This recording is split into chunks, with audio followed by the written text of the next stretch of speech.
السلام علیکم۔ آپ سجدوں تک خود نہیں آتے، اللہ آپ کے لیے ایسے حالات پیدا کر دیتے ہیں جو آپ کو سجدوں تک لے آتے ہیں۔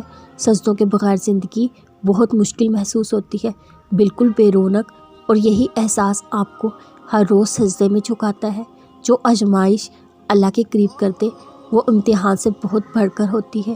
وہ تو اللہ کا انعام ہوتا ہے، اور انعام ہر ایک پر نہیں کیا جاتا، اس کے لیے خاص بندے چنے جاتے ہیں۔ کتنی خوبصورت بات ہے، قرآن مجید میں ایک بھی نا امیدی کی کہانی نہیں ہے۔ اللہ تعالیٰ ہمیں یہی بتانا چاہتے ہیں کہ نا امید ہونے سے کچھ نہیں ملتا۔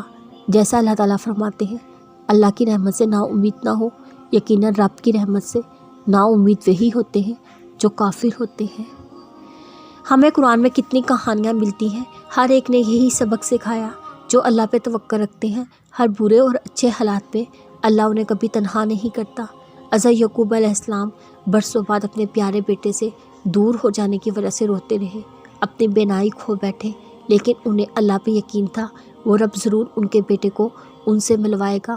آخرکار ان کے بیٹوں کے ساتھ انہیں بینائی بھی واپس مل گئی۔ حضرت زکریا علیہ السلام کو بڑھاپے تک کوئی اولاد نہ ہوئی، لیکن ان کو اللہ پہ یقین تھا، توکل تھا۔